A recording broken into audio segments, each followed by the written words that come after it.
നാളെ new year ആയിട്ട് എന്താ പരിപാടി?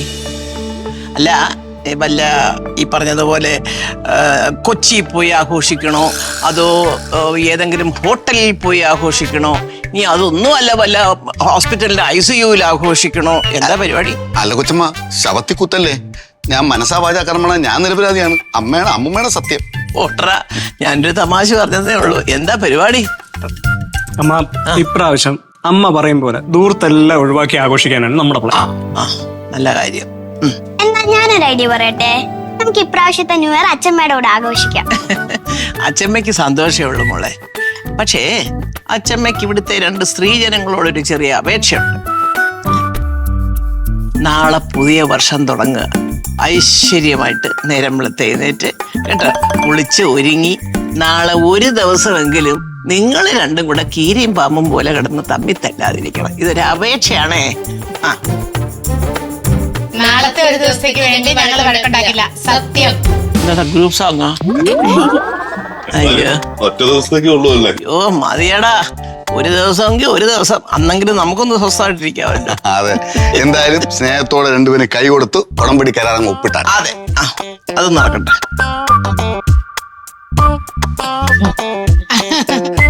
കൊടുക്കങ്ങോട്ട്.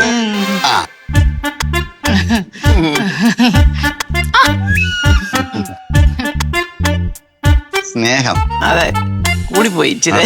അതെ. ദൈവമേ.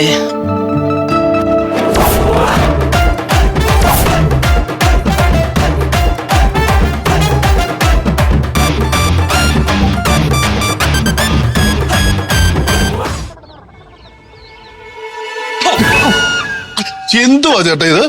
ഈ ഒച്ച ഉണ്ടാക്കാരുടെ പുറകില് ഈ ഇലക്ട്രിക് വാഹനങ്ങൾ വന്ന് ഹോൺ അടിക്കുന്ന പോലെ ബാക്കിയുള്ളവർ പിടിപ്പിക്കാൻ വന്നാ? അതല്ല, നീ നട്ടുച്ചക്കെ എന്തിനീ ആകാശം നോക്കിയിരിക്കണത്?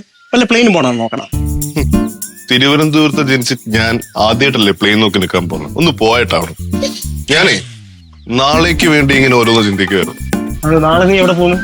ഞാൻ എങ്ങോട്ടും പോകുന്നില്ല. പിന്നെ ചേട്ടാ, നാളെ ന്യൂ ഇയർ അല്ലേ, അതുകൊണ്ട് ചില കാര്യങ്ങളൊക്കെ എനിക്ക് തീരുമാനിക്കാണ്. നീ എന്തോന്ന് വേണം തീരുമാനിച്ചോ, പക്ഷെ എനിക്ക് ഒരു ഒറ്റ കാര്യം അറിഞ്ഞാൽ മതി. അടുത്ത വർഷമെങ്കിലും നീ ഒന്ന് രക്ഷപ്പെടും. ചേട്ടൻ നോക്കിക്കോ ചേട്ടാ, ഞാനേ നാളെ മുതൽ പുതിയൊരു മനുഷ്യനായി.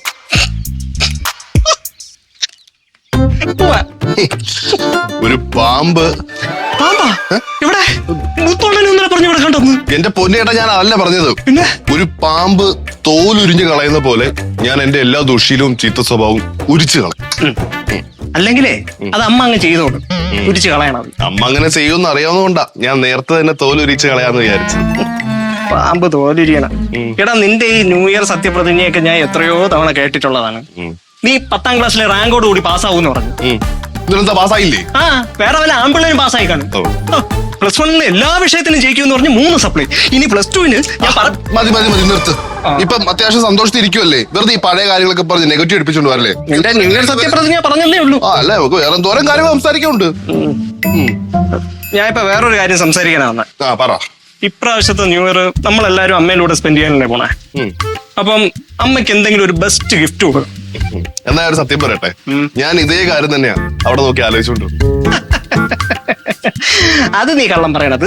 അത് വിട്. എന്തോന്ന് കൊടുക്കാം അമ്മയ്ക്ക്? അമ്മയ്ക്ക് വെറൈറ്റി ആയിട്ടെ നമുക്കൊരു പുതിയ സാരി വാങ്ങിച്ചു കൊടുത്താലോ? എടാ, അമ്മയുടെ അലമാര നിറയെ സാരികൾ ഇരിക്കണം. ഇതിൽ നിന്ന് വെറൈറ്റി ആയിട്ട് എന്തോന്ന് കൊടുക്കാം അമ്മയ്ക്ക്? ഗിഫ്റ്റ് കൊടുക്കുന്നത് സന്തോഷം വരാൻ വേണ്ടിട്ടല്ലേ. അപ്പൊ അമ്മയ്ക്ക് സന്തോഷം വരണമെങ്കിൽ നമ്മള് മക്കളും മരുമക്കളും എല്ലാം കൂടെ ചേർന്ന് ഒരു കാര്യം ചെയ്താൽ മതിയാവും. അത് ശരിയാണ്, എല്ലാരും കൂടെ കൂടുന്നതാണ് അമ്മയ്ക്ക് ഇഷ്ടം.